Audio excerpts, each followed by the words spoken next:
For the past couple of years, I have made videos analyzing the animated films based on the works of J.R.R. Tolkien. The purpose of these videos was to give people a look into how the world of Middle-earth was portrayed long before Peter Jackson came along and created the definitive adaptation of The Lord of the Rings.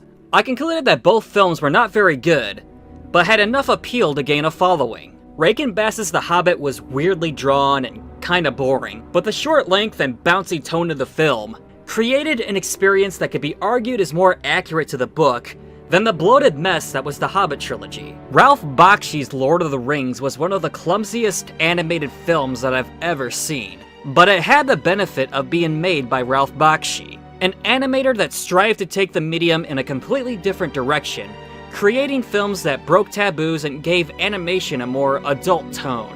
As such, he was able to create a film that attempts to give off the same mature, epic tone of the source material. Which brings us to today's subject matter, the third and final animated film based on the works of J.R.R. Tolkien, Rankin Bass's The Return of the King. Prior to my first viewing, I had not heard a single positive thing about this film that didn't come across as sarcasm. Quite the opposite, actually. One reoccurring comment on my video on Ralph Bakshi's film is something along the lines of, if you thought this movie was bad, wait until you've seen the animated Return of the King movie. Upon watching the previous two films, I thought I was prepared for what I was getting into with Rankin Bass's Return of the King. What I ended up watching honestly shocked me. Another goddamn musical number? Are you shitting me?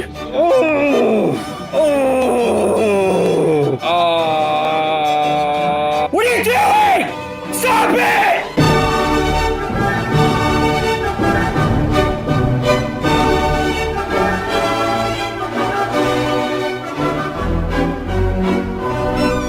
Rankin Bass's Return of the King has got to be one of the most bizarre creations in the history of art.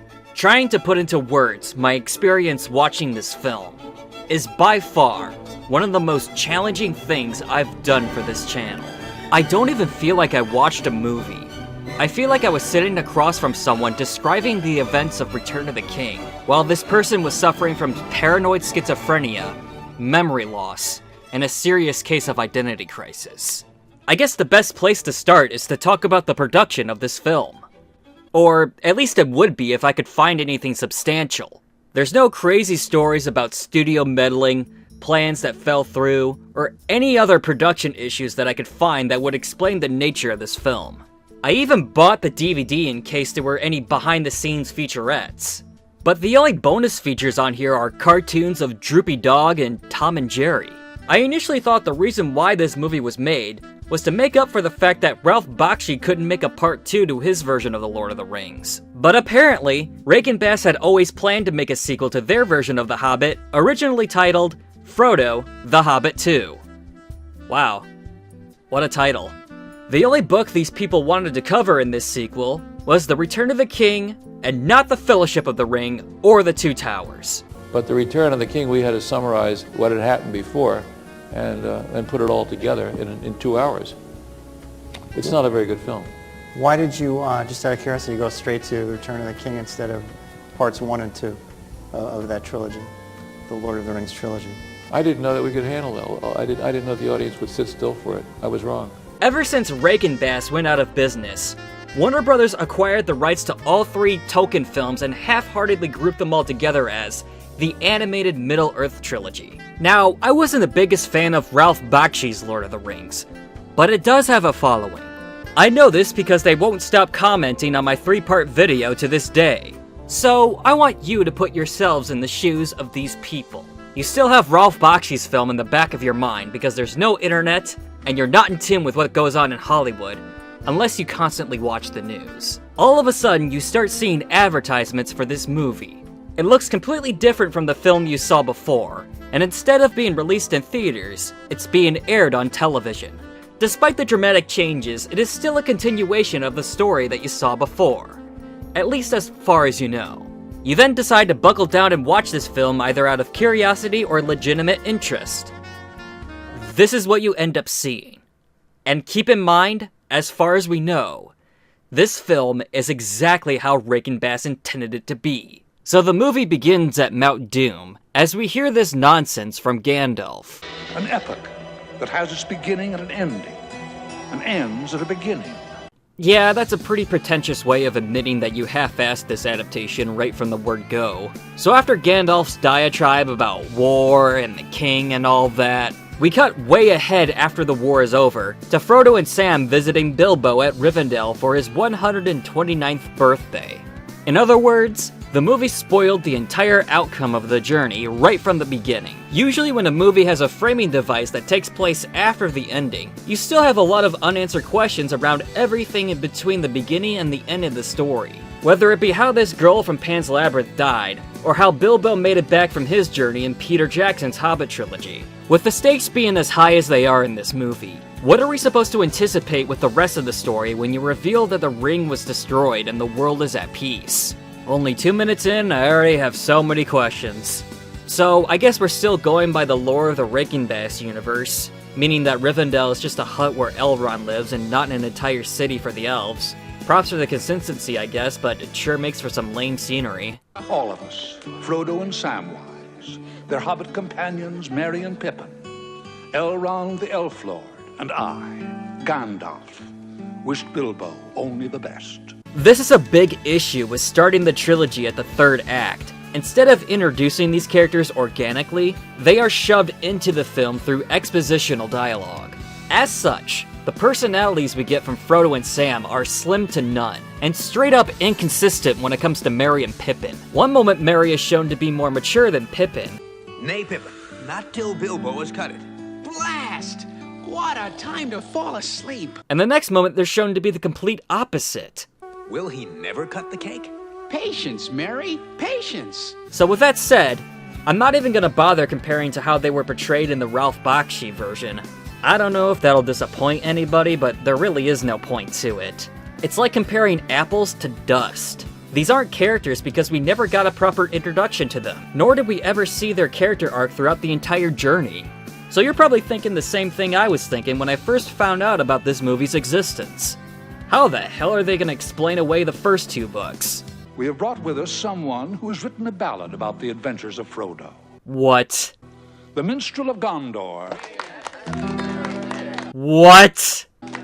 Frodo of the 9 fingers and the ring of doom. What?! They had to add an entirely new character with a musical number just to explain everything that happened in the previous books. And he doesn't even get that right. He spends most of the time talking about the Hobbit, and by the time he gets to the Lord of the Rings, he shows Gandalf giving Frodo the ring, Aragorn on horseback, and that's it! Nothing about Frodo getting stabbed by the Witch King of Angmar. No scene where the hobbits meet Aragorn. Nothing that explains what Merry and Pippin are even doing here. No scene where Frodo and Sam meet Gollum and strike a deal with him. No battle at Helm's Deep. Boromir and Faramir are nowhere to be found. No Saruman, no Grima Wormtongue. Where the hell is Eowyn? Where the hell is Arwen? Do they even mention anything about Sauron, the person who fucking made this ring?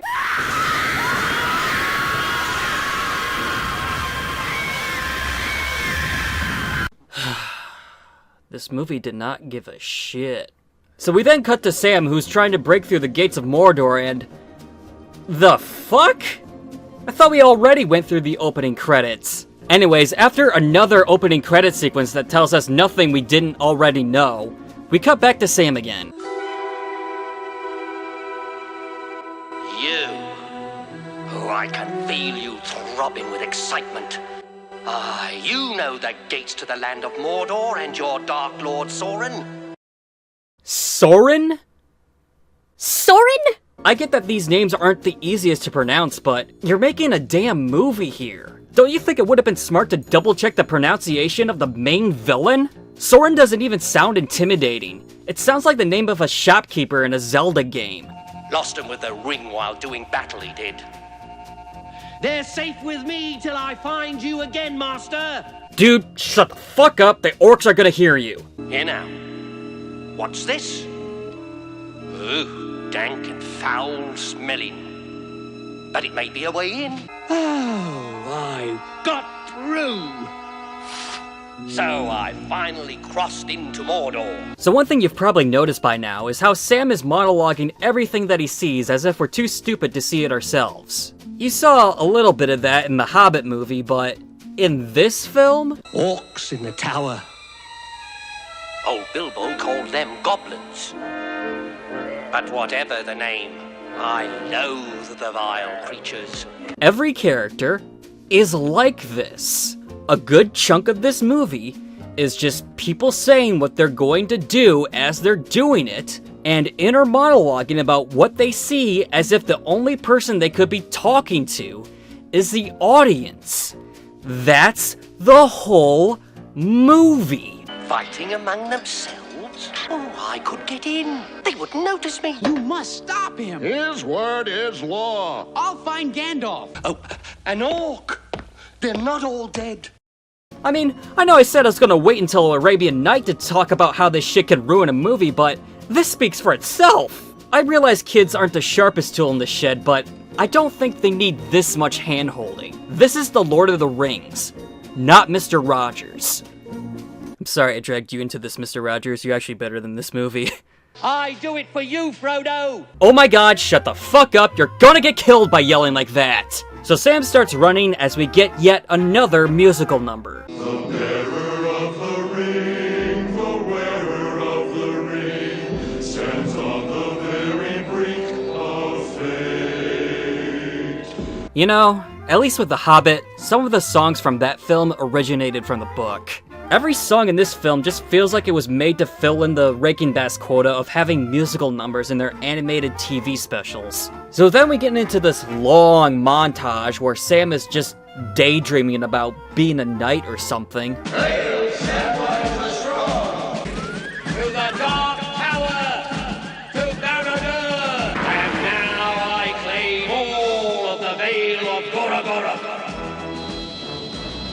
Now let this foul desolation, this cursed plateau of the Dark Lord Sauron, this orc-infested desert of nameless horrors, let it blossom forth and live! Mind you, none of this shit was in the book, and it's not even entertaining.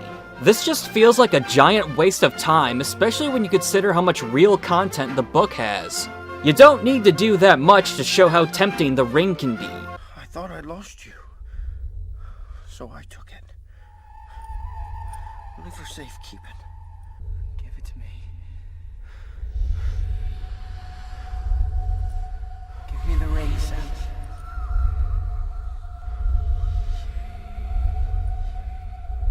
Sam. Give me the ring.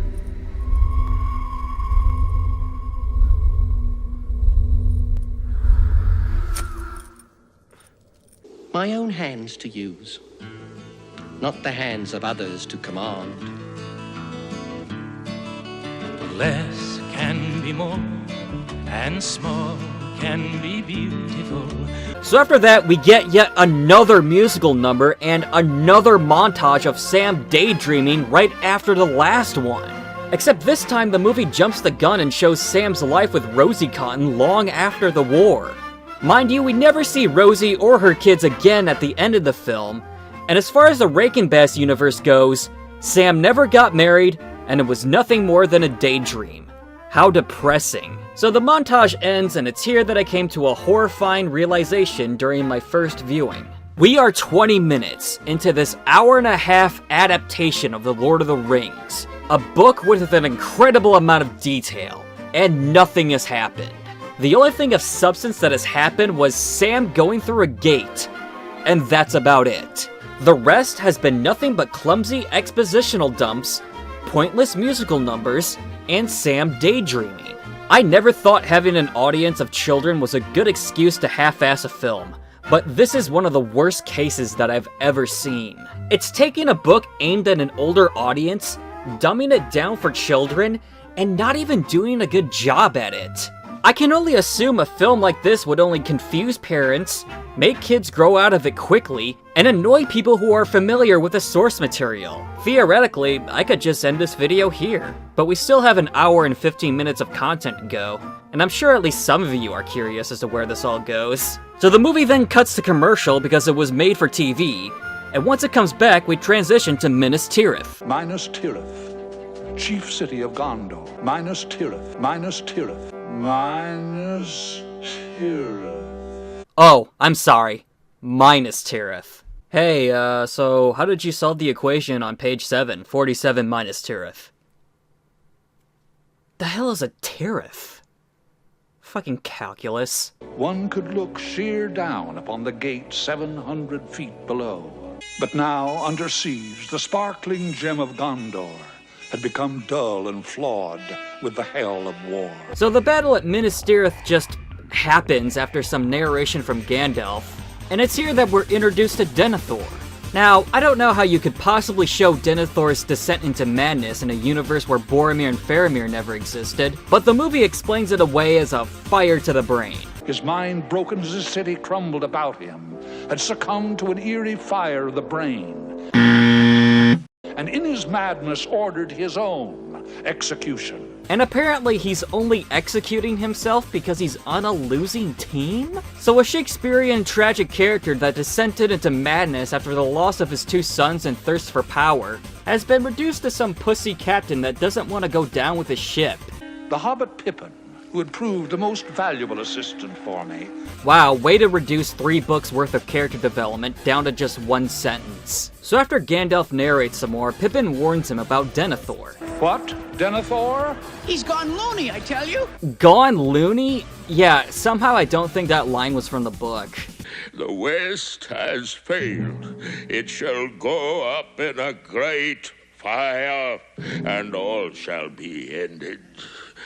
Ash, ash and smoke blown away on the wind. All shall not be ended. Theoden's forces are on their way. Even with the forces of Theoden, there is no hope. Oh, go forth and fight! Vanity, for others. I owe an apology to Ralph Bakshi. Like, for real. He didn't make a good movie, but it was comprehensible compared to this. Like, I keep putting myself in the shoes of someone who has not read the books and was not in the era of the Peter Jackson films. I would not comprehend anything in this movie. This has some of the worst writing I have ever seen.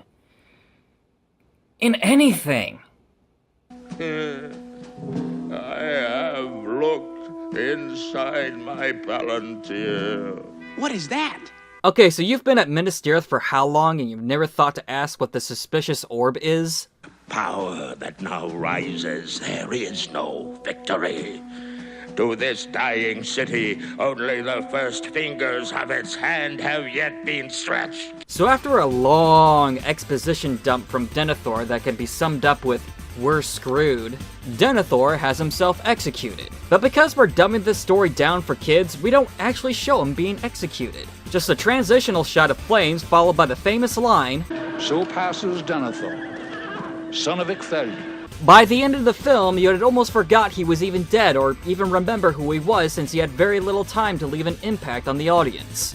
And here's another big problem with this film. It breaks one of the biggest rules of translating written material to a visual medium. Show, don't tell. Most, if not all of the battles in this film last for only a couple of seconds, so the amount of danger isn't felt by the audience, but instead explained away by Gandalf. And so pass also the days of Gondor. For good or evil, they have ended. Also, Gandalf is weirdly pessimistic in this film. You must take charge, Gandalf. You must lead our forces now, until Aragorn returns to claim the throne of Gondor. If he returns. In the book, there is the line, "There was never much hope, just a fool's hope." But Gandalf was also optimistic about the afterlife. Death is just another path. One that we all must take.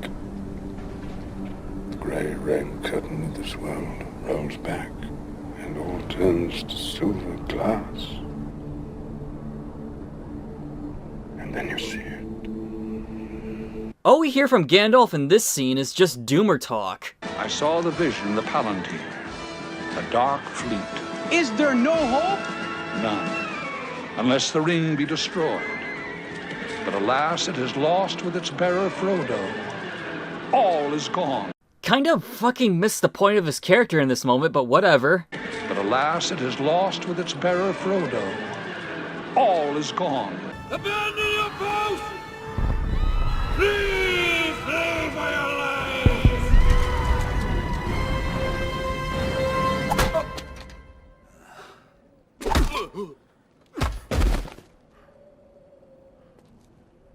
Prepare for battle! So the movie cuts back to Sam as he tries to figure out how to get past this invisible gate. Sam then pulls out the Phial of Galadriel and uses it to get past through the gate. After that, Sam delves deeper into the tower and finds an orc. Kill him! Own him! Boil him! No! No! So, I didn't comment on how silly and stupid the orcs were in The Hobbit because it was kind of fitting for that movie. In that film, the orcs were just an obstacle in Bilbo's journey. But in The Lord of the Rings, it's kind of different. They are no longer just an obstacle in a small journey. They are the underlings of an evil lord hell-bent on controlling Middle-earth. Now, don't get me wrong, it's fine to have a few incompetent henchmen in your story. That's a trope as old as time. But to have all of your underlings be these short, dumb, warthog-faced mongoloids that look like they belong in a troll in Central Park rather than Middle-earth, when the stakes are as high as the fate of the world, it makes your heroes look completely incompetent. Is there no hope? None. Gandalf! You're a wizard! These are just dumb warthog people! How did you let this happen? So then Sam reaches to the top and saves Frodo. Dear Master, oh Frodo, you live, you live, you live. Wow. I never cared so little about anything my whole life. But, oh dear, the quest has failed. Failed? Failed? Oh god, that line reading, it's got to be the biggest tonal whiplash I've experienced in a film. But, oh dear, the quest has failed. Failed? So the movie jumps the gun again, and Frodo starts talking about the elves' journey to the Grey Havens for some reason? And only elves can escape Middle-earth. They board the white ships at the Grey Havens and sail off to the lands beyond. Roads go ever on. No! So after yet another daydream sequence, Sam shows Frodo that he has the ring. Not everything. Look! Could have just done that earlier before all that doomer talk, but whatever. So after Frodo takes back the ring from Sam, they address the Phial of Galadriel. The Phial of Galadriel, I can say no more. But if I betray the trust and give the secret, its powers will die. Bullshit. So here's a fun fact. I reread the entirety of The Lord of the Rings in preparation for this video. And from what I recall, it's a big book, but forgive me if I get this wrong, it doesn't say a damn thing about the Phial losing its power if you reveal its secrets. It's not even much of a secret, it's the light of Eärendil's star. I can only assume that this line was thrown in there to cut corners so this can be TV movie length. You cut out so many damn characters and events from these books, what was the point of keeping the damn vial? I understand. I don't! Alright, so Sam and Frodo disguise themselves in orc armor and escape from the tower. Oh, we're still going with the mouth-made lightning noise from The Hobbit. Why even bother with the lightning effect if you're just gonna half-ass it? What's even worse is that I can hear real thunder in this scene. And if you listen carefully, you can hear it too. I don't understand why they did this. A black rider! The Nazgul! Nazgul? Okay, I realize if I keep criticizing the pronunciations, I'm gonna be here all day. Not to mention look like a hypocrite, since apparently I'm pronouncing Balrog wrong the whole time. But Nazgul just sounds like, oh, I can't believe he had the Nazgul to say something like that. So skipping around a bit, Frodo and Sam keep on walking, and then they take a rest. And then they wake up to... this. Where there's a whip, there's a way. Where there's a whip, there's a way. Where there's a whip, we don't want to go to war today. But the Lord of the Lashes says, nay, nay, nay. We're gonna march all day, all day, all day. Where there's a whip, there's a way. Left, right, left, right, left. What am I supposed to say about this? You know, not everything has to be a musical number. This part doesn't really do anything to progress the story. The filmmakers were just like, oh look, a line from the book. Fuck it, let's make a song out of it. Why not? So Frodo and Sam hide within the group and... the hell happened in this shot? What, did the background forget to move when the trolls started walking? Move across yours. You wait. Men come before orcs. Get back. I think this is it. You stay right here, sir. You going to stand for that, sir? Can I just note the glaring contrast between these groups of people? How were you two not caught? I mean, a situation like this would make more sense if you were wearing something that was covering your face, but your faces are as clear as day. You mean you're going to let a pack of filthy man creatures go before us? Yeah, you're right, I should... Wait a minute! You're not even an orc! What the hell are you?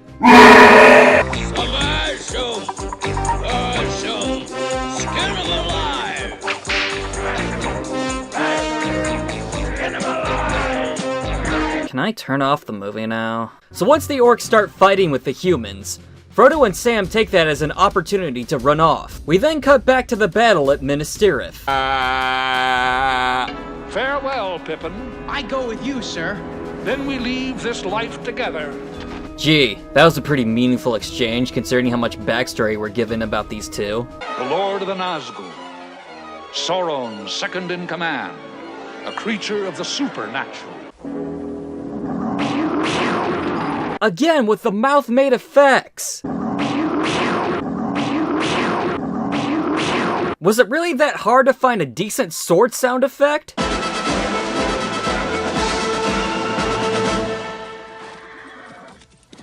You cannot enter here. Gandalf? I think what you meant to say was... You shall not pass! You cannot enter here. I guess that works too. Go!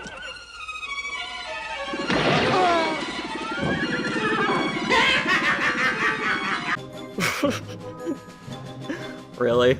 Let me guess, you read that the Witch King of Angmar was faceless, so you decided to take that description literally for the character design. Oh, but he's scary because he has flames where his head should be. You look like a Saturday morning cartoon villain. Nah, scratch that. You look like my Xbox gamer tag in 2007. But hey, speaking of Saturday morning cartoons, take a good listen to this voice. This is my hour. Do you not know death when you see it? Die now and cast in vain. Skeletor? How did you get into Middle-earth? Wait, did this guy actually voice Skeletor? Hold on.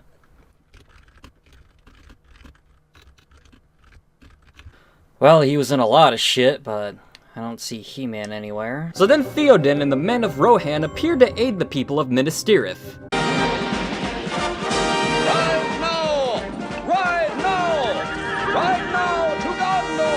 Now before we get back to Frodo and Sam, I would like to correct one error that I made in my video on Rankin Bass's The Hobbit. Well, maybe not an error per se, just a point I didn't elaborate enough on. Now usually I try not to think too hard about the comment section on my YouTube, because most of it amounts to the same arguments of, you had to have been there, or I grew up with this movie so none of these problems bothered me, or my personal favorite, you're too much like this guy. But this comment in particular actually got me thinking, and I would like to thank the person who wrote it. Whoever you are, I cannot find your comment for the life of me. Their point was something along the lines of, complaining about limited movement in animation is invalid because this is a common practice in other animated films and TV shows. This is extremely prevalent in Japanese anime and no one complains about it there. This is a fair point. Now here's my counter-argument. Now for examples for cartoons that do the whole limited movement thing right, I'm going to use the art house film Fantastic Planet from 1973, Hanna-Barbera cartoons, and Neon Genesis Evangelion, just to throw some anime in there. Now usually when an action-oriented anime like Evangelion has limited movement on the characters, it's because they have to save their money on stuff like detailed mech designs and elaborate fight scenes. So if you're making a fantasy epic, and your budget is so screwed that you can't even make the fight scenes engaging, why even bother? I mean, this is something that even Ralph Bakshi got right in a few places. Also, if you're a fan of Evangelion, I don't need to tell you that even with the limited movement of the characters, the series is able to get some serious emotions out of the characters through facial expressions in combination with the voice acting.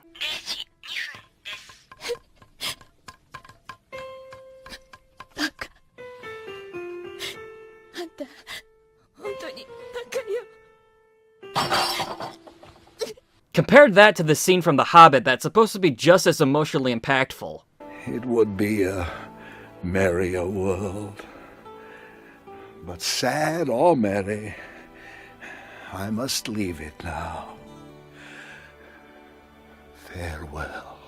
Farewell, Thorin. Notice how Thorin just sounds like he's just tired rather than sounding like he's about to die, and how Bilbo's monotone delivery doesn't match the few seconds of tears welling up in his eyes. Hanna-Barbera cartoons had an extremely low budget for animation even for its time, but they were able to compensate for it with simple yet charming character designs. And that works in the context of comedy. Conversely, having limited movement can be great for setting up an unsettling world, such as the case with Fantastic Planet. It all depends on the context. But even with limited movement being a common practice in the animation industry, I still think it's an insult to apply it to J.R.R. Tolkien's stories, simply because he created Middle-earth to be as detailed as a fantasy world can get. It just makes sense to me that the drawings and the movement of the characters are just as detailed. So I was wondering why Disney never touched Middle-earth, and I found an interesting article that talked about how much J.R.R. Tolkien detested Walt Disney and his work. It also talks about how Tolkien wanted his books to be as least condescending to children as humanly possible. Fail. We then cut back to Frodo and Sam again, who talk more about how they have to destroy the ring. God, this movie's repetitive. I've more of a chance now, but there's still such a long way to go. That's tomorrow, Mr. Frodo. Tomorrow. Leave tomorrow till it comes. Another damn musical number? Are you shitting me? This time Frodo is fantasizing about how nice it would be to get along with the orcs and how easy it would be to just toss the ring in the fire, and it's like, just get on with it already! After that, Frodo and Sam finally make it to Mount Doom, while the battle at Pelinor Fields still rages on. Yes, I said battle at Pelinor Fields, not the battle at the Gates of Mordor. Even though the entire point of the latter was to distract Sauron and his men from Frodo and Sam as they inch closer to Mount Doom. Which really begs the question, is Sauron really that incompetent that the men of Middle-earth don't even need a diversion for the two hobbits with the one ring of power at the one place where it can be destroyed? Yeah, it's pretty fucking bad. Then the movie tries to explain the Eye of Sauron in a way that is honestly too vague and confusing, considering that the target audience for this version is children. Who causes the minutes to fall dead, adding up to no passing hour, bringing no change from day to night, as the unseen sun fails to filter into the ever-present shadows? Who is this dark lord who turns starless nights into sunless days? How does his piercing eye see through the ever-present darkness, seeing all and nothing? The restless eye in his dark tower, wearing a veil of protective shadow he has woven from fear. Yeah, I could see why it was simplified to just a tower with an eye on it in the Jackson version. Tearing aside his veils and troubling him, with tidings of bold spies that have passed through his fences. The chambers of fire, the fires of doom.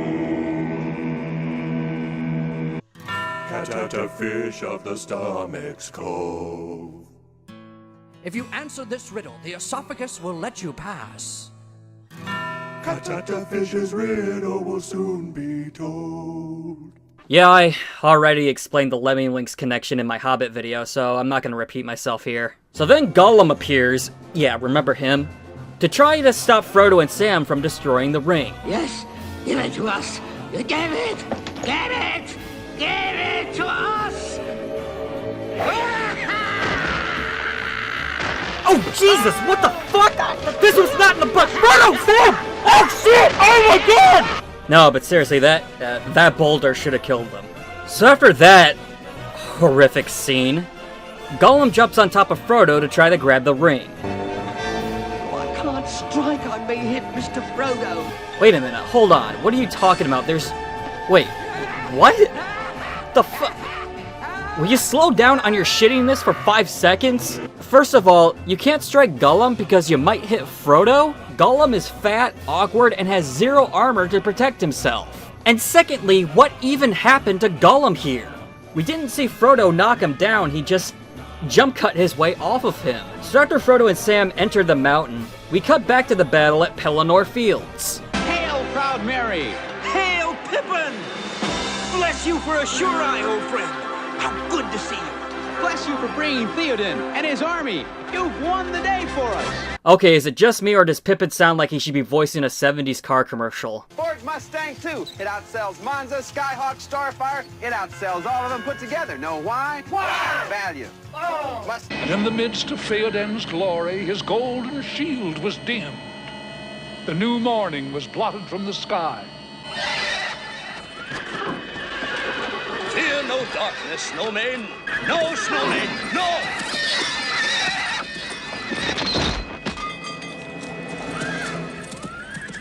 And the dark force had claimed our savior. Wait, that's how Theoden dies? Just getting knocked off his clumsy horse? Kind of insulting considering how important his character is in the books. You can do nothing. Hear me! Hear me, O darkness! I will avenge my lord! What, did the clouds kill him? What are they trying to establish here? So we then cut back to Frodo and Sam and, well, as awful as this movie has been so far, I'll give it this. Considering the target audience for this version is mostly kids, they could have easily cheapened this part of the film by having Frodo toss the ring into the fire with no problems whatsoever, or have the only conflict in this scene be Gollum. That's what I thought was gonna happen, but to my surprise, they actually stay faithful to the book in this regard. Frodo fails, and ultimately gives in to the One Ring of Power. The ring is mine.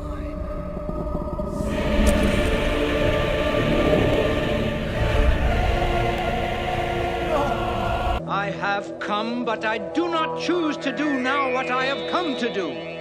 Although I don't recall the dialogue being that convoluted in this part of the book. Sounds like something you'd hear on Google Translate. I have come, but I do not choose what I have come to do.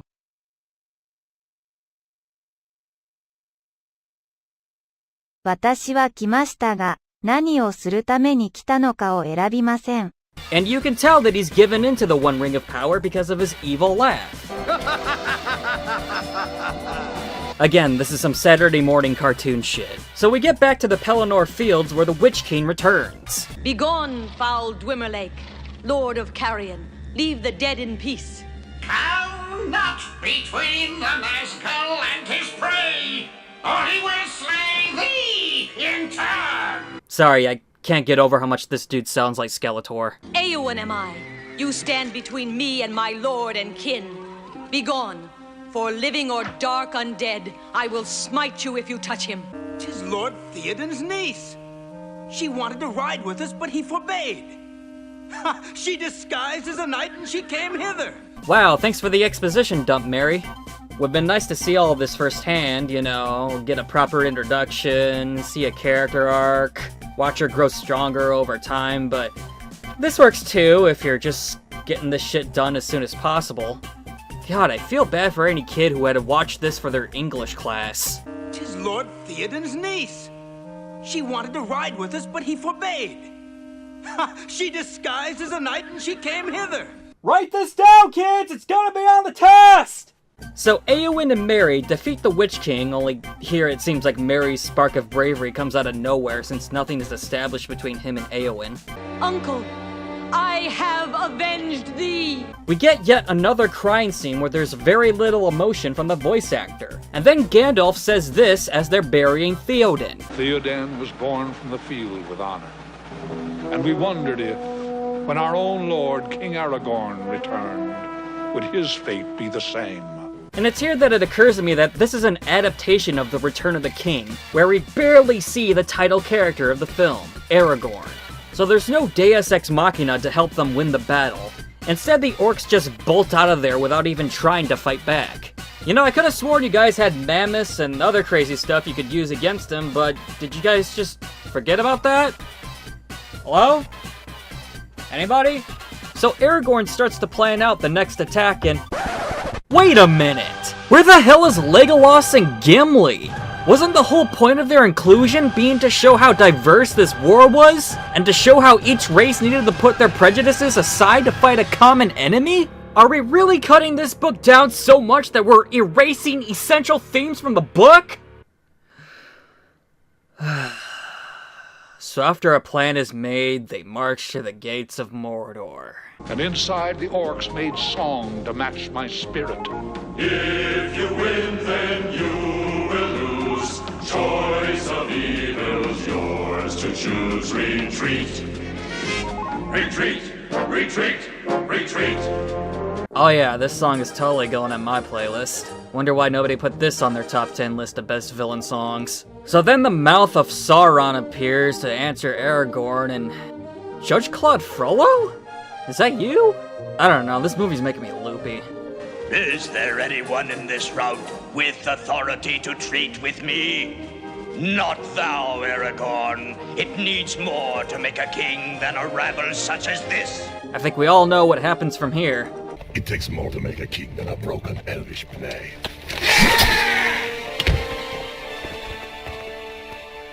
Guess that concludes negotiations. It needs more to make a king than a rabble such as this. We shall see.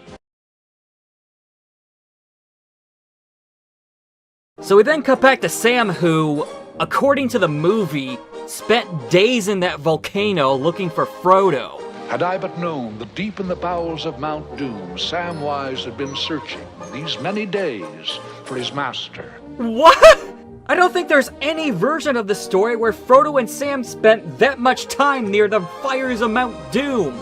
Wouldn't spending that much time near lava do some serious damage to your lungs or skin or straight up kill you? It also sets the stakes really, really low. If these two could just stay in there for days without getting caught by the orcs, where's the rush in destroying this thing? So Gollum then fights Frodo for the ring and we get more of that clunky dialogue. Gollum! Here? Fighting with something that is not there? Mr. Frodo! Invisible! During this fight, we see that the only thing visible on Frodo is the ring itself, which kind of defeats the purpose of using the ring to disappear, but whatever. So then Gollum bites off Frodo's finger, and this is why dumbing down this story for kids was a bad idea. It doesn't matter that you don't show blood or a severed finger, it's still a scene where someone gets their finger bitten off. Pretty fucking morbid for the Saturday morning cartoon audience. So as Gollum starts dancing around with the ring in his hand, he trips and falls into the lava, inadvertently destroying the ring.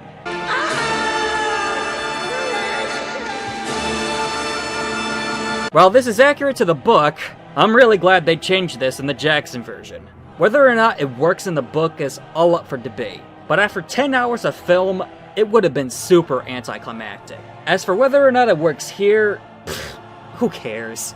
This movie barely set up anything anyway. Let it have whatever climax it wants. So the ring gets destroyed, the volcano starts erupting, towers and bridges get destroyed, and the Eye of Sauron does that. The eagles come in and save everybody, Aragorn becomes king, and wait a minute! Faramir? Where the hell were you this whole time? So we get back to the framing device as Bilbo announces that he will be departing from this world with Gandalf and Elrond. Depart from the grey havens on the white ship. The third age of Middle-earth is over. As we pass on to the lands beyond the sea, the new age. I have grown weary of this world.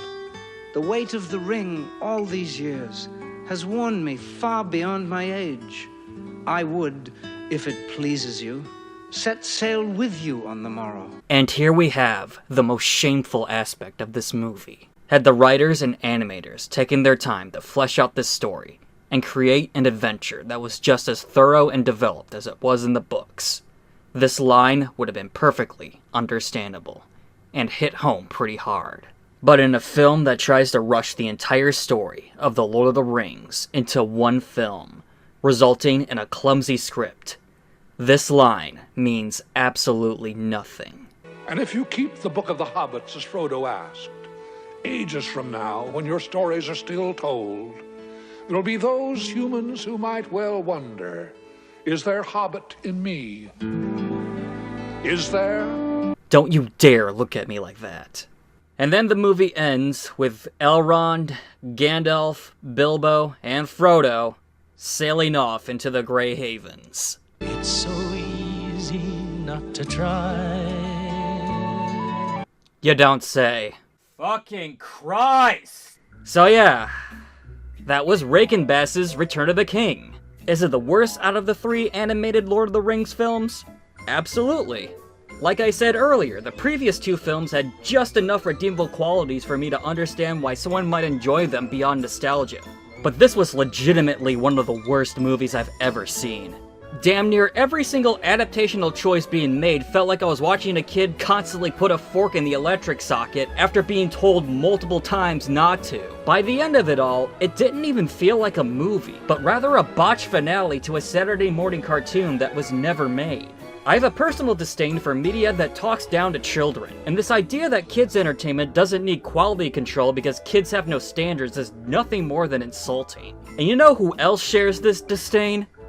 J.R.R. Tolkien himself. So to have this movie end with Gandalf breaking the fourth wall like it's an episode of Dora the Explorer just feels like something that would make the man himself spin in his grave. With that said, I have no motivation to watch these films again. However, I am glad they exist. They represent an era where it was thought to be impossible to translate these fantastic stories onto film, and that with time, the advancement of technology, and finding just the right talent, these stories would eventually blossom into something that literally anyone can enjoy without destroying the integrity of the source material. Regardless of how you feel about the commercialization of Tolkien's work, that doesn't take away from the amount of passion and effort that went into creating a world that is just as detailed as it could possibly be on film, as Tolkien's world was on literature. We chose to look after the design, the fabrication, and the on-set operation of the special makeup effects and prosthetics, the armor, the weapons, the creatures, and the miniatures.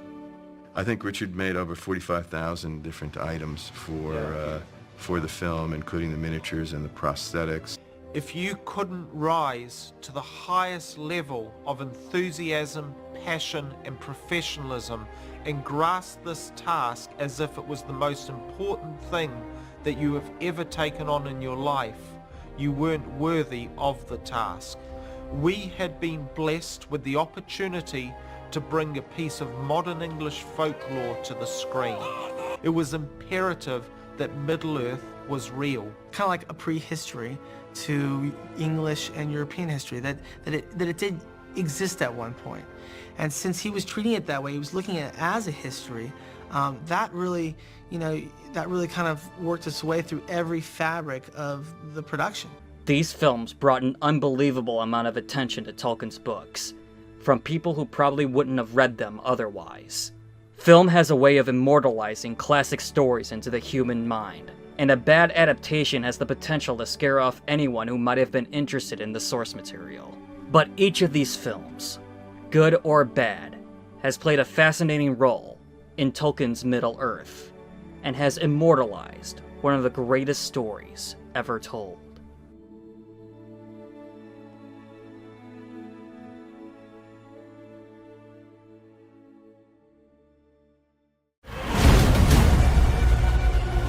You have fought long enough, Galadriel. Put up your sword.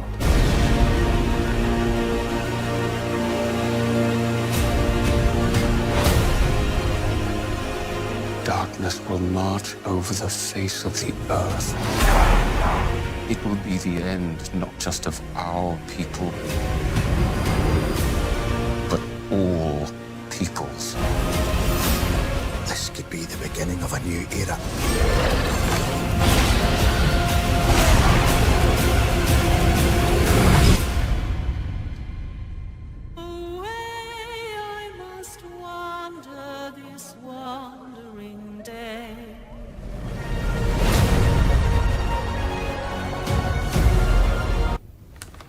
Okay.